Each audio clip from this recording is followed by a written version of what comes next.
Another game, another Chelsea defeat, and that's how I feel. Deflated, feel hopeless, can't do anything, don't know where to start. The club is a mess from top to bottom. It's a real mess. Everton, we made them look good. We were so poor. So poor. We didn't even look like winning from game one, from minute one. We didn't even look like winning at all. We're in big trouble, and I don't think these are gonna move. We're gonna shuffle, gonna change. You bring on Tosin and Delap. What, do you bring on Tosin to stop another goal going in? No. Do you bring Delap on to maybe get a goal just to soften the blow? No. Every single player was poor. Hato done all right. Caicedo was awful.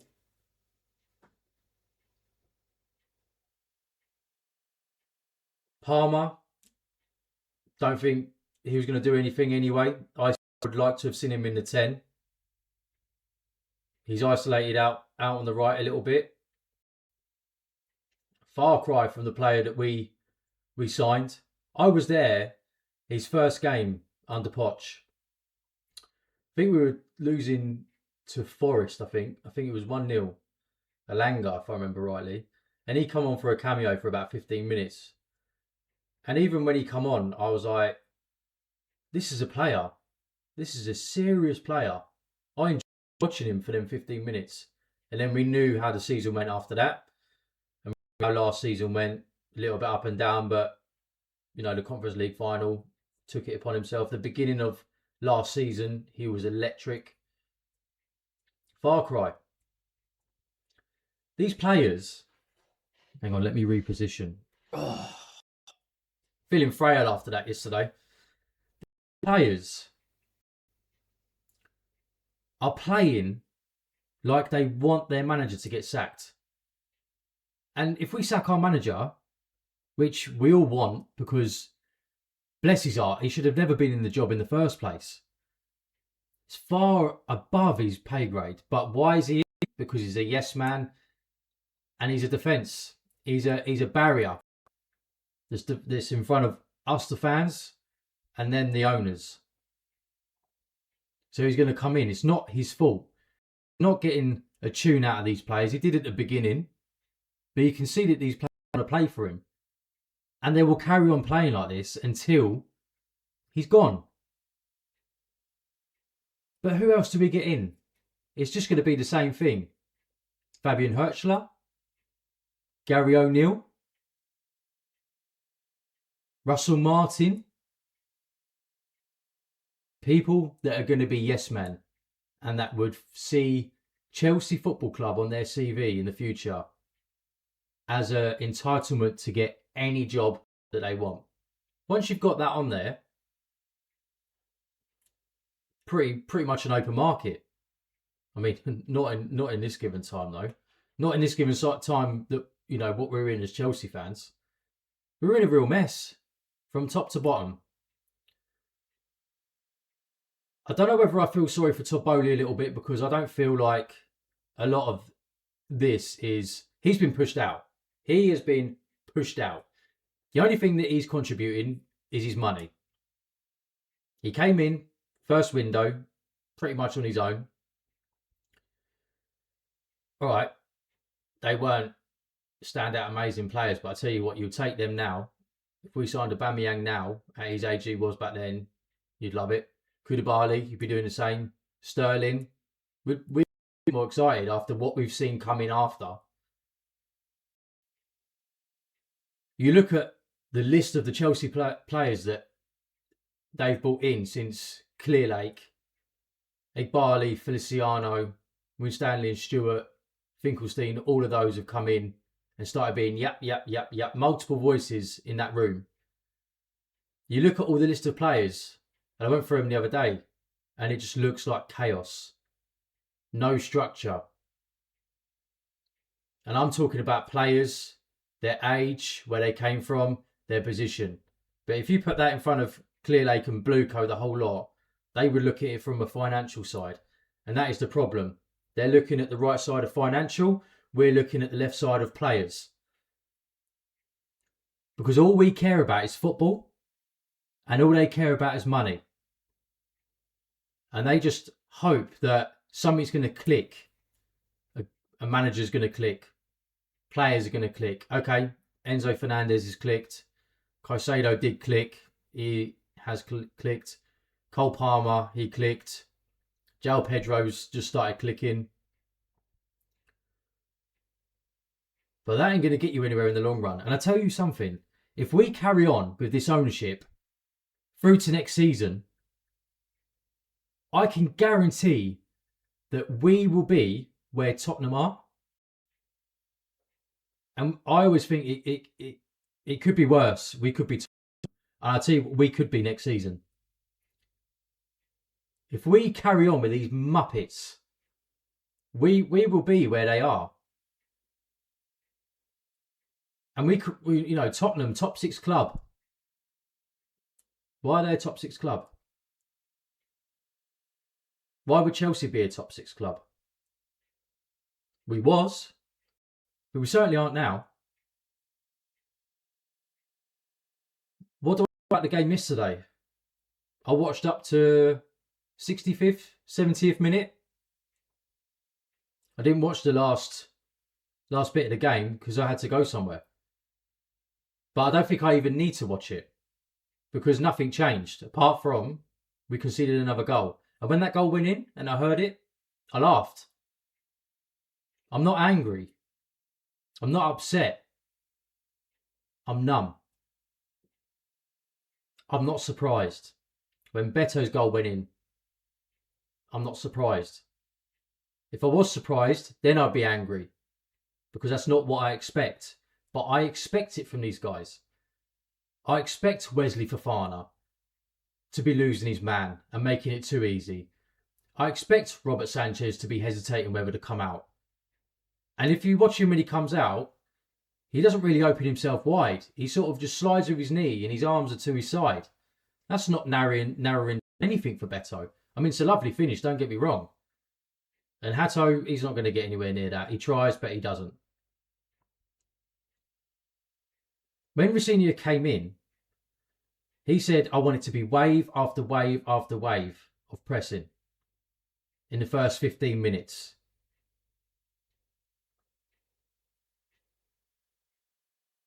Now, he's either not getting his tactics across clear enough, or the team haven't just got the confidence to do that. Or he has now decided that we have got defensive frailties, which he's now seen with his own eyes, and he doesn't want to be doing that. Because we play it safe all the time. There's nothing. There is no passages of play with Chelsea that you can think there's a build up there. It's just a clusterfuck of everything. It's terrible. Now, the game yesterday, we had most of the possession. I think it was like 60-something possession. Now, a stat come out, and you know what? Stats don't mean anything anymore. Stats have become such a overriding thing in the game. You know, you lose, but you have higher XG. What are you meant to do? Oh, yeah, we had 1.5 XG. Yeah, we were unlucky. No, it doesn't mean anything. You judge with your eyes and what you see. And that hurts my eyes watching that. Last night hurt my eyes. PSG, both legs hurt my eyes. Wrexham. There's just nothing there. And the stat that I'm going to refer to is that every Premier League team has outrun Chelsea this season. Now, can you say that's because we've had more possession and teams have been running around after the ball at the back a lot more? Or is that just because we ain't got it in the locker? And we're the youngest team in the league. They should have legs upon legs upon legs. but it's not showing. These players want Rosenior out, I think. They don't want him in there anymore. So he's got to go. That's 4 losses, and that is the first time we've done that in all competitions since 1993, when I was 2 years old. It's worrying. I was thinking earlier that I remember putting a tweet out years and years and years ago. The season after Mourinho won the Premier League with Chelsea on his second spell, and then we went into the next year, and I think he got the sack, and didn't we get? I think we got Gus Hiddink in. I think, and we had. I put a tweet out saying Costa, Fabregas. Who else was there? Matic. Like these type of players, and I called for them to be sold. Why? Because I knew the standard was higher. Them players now, I would do anything for them type of players now. And them players won us the Premier League the season before. And it's hard to believe that 5 years ago, we won the Champions League. And in 2022, which is, 3 years ago, we won what was the Club World Cup. And when I look back at them videos, I feel like that feels like 10 years ago. I feel like we've aged so quickly, and in a bad way. There's only one agenda that we need to keep pushing, and that is Bluecoout out. Not Clear Lake, not Bowley, everyone out. Because the consortium is a mess. It is an absolute mess. When you have a consortium of businessmen, you have too many voices, too many opinions. And we've seen what it's done. It's created a mess within the transfer market. It's created a mess with us having to sell the training ground, the women's team, lack of shirt sponsor that we get in with 4 months to go of the league. And it is just filtering and filtering and filtering and filtering. Now, recently we had on the Chelsea women's side, we had a man who's been with us for many years. He's decided to leave, which has caused absolute unrest on the women's side. You can clearly see that it's because he's probably had enough. He's seen what this consortium's done, and he wants out quickly before he watches that side of Chelsea die. I don't know what else I can say on the game yesterday. Can anyone make any suggestions on what to say? I've been doing YouTube now, I think it's 3 weeks, and doing videos and that. And I've only probably had one game where I've talked a little bit glowingly about Chelsea. And that was the Aston Villa game. Because rightly so, we won. We thumped Villa. I thought that I'd be having some good videos, some bad videos. A bit of a mixture. But just like everyone else on here, it's just all been negative, negative, negative. Why? Because there's nothing else to talk about. There's nothing. There's nothing good, nothing glowing. The only good thing that I can possibly say, and I did watch a quick bit of it, is Esteval's cameo when he come on against Everton. He looked like a shining star that we need to see more of. We should have seen more of. I know he's had a hamstring injury, but we need to see more of him. So, yeah, Chelsea lose 3-0 at Everton. Beto with a brace assist. That Njai goal was brilliant. And now we have the international break. And normally, I've said it in a video before, I hate international breaks. I hate them. I don't know what to do with myself. Well, I'm so glad we got a break for 2 weekends. Because I don't have to refresh myself for another 90 minutes just to go through the same thing. And prove the agenda of Bluecoout. We're in a mess. We're in a complete mess. And I'm seeing it on other content creators. It's starting to take a toll on them. Matisse, he gave up and packed his bag.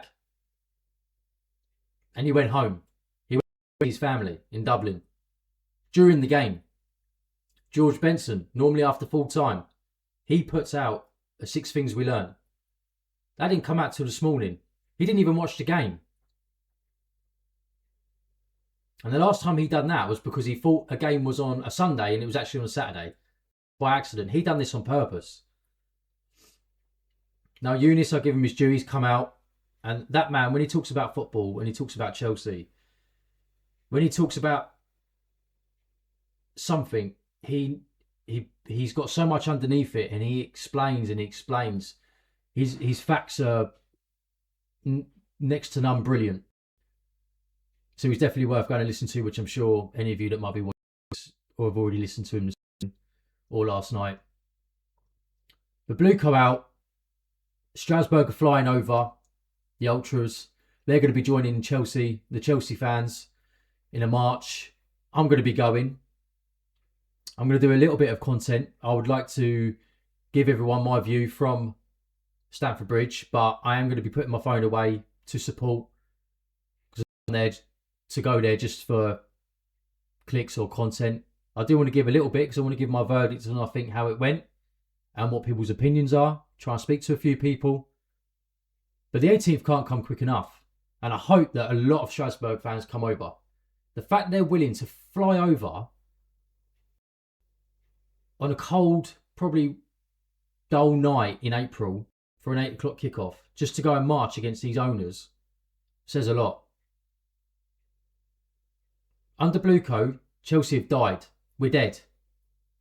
And what? We're still 6th, so we're painfully dying. It's like football suicide. We are painfully dying, and we keep these opportunities around us opening because all the other teams are dropping points. Liverpool, Man United. But we're not capitalising on it.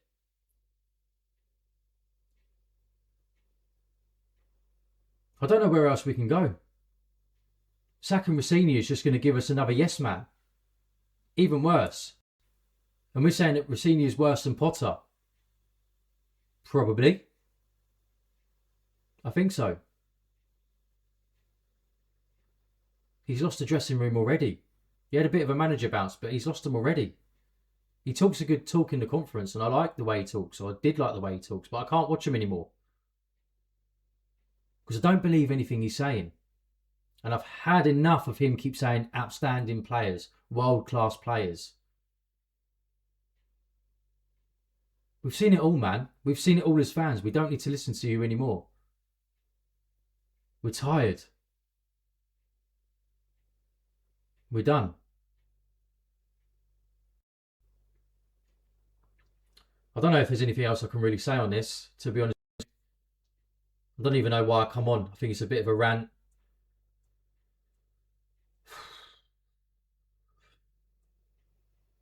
Well, I'm just going to spend the day chilling out and watching other football, the Premier League football, which I used to enjoy. When Chelsea were playing bad, I used to enjoy watching the other games. But even the level of the Premier League now, it's gone down. So I don't even enjoy watching it. I'm going to watch the Tottenham game later because I want to see how they do against Forest. I hope they capitulate as well and carry on going down the table and potentially into the relegation zone.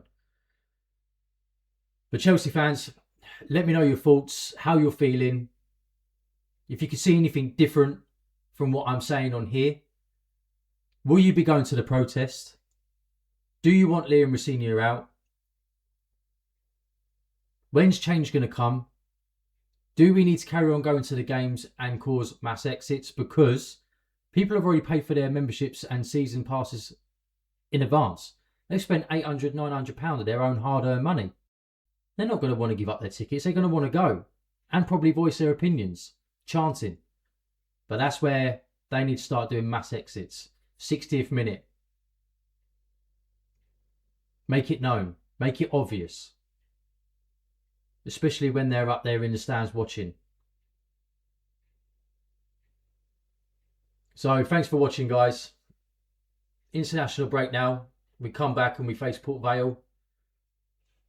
That'd be interesting, wouldn't it? All right, guys. Well, thanks for watching. See you in a bit.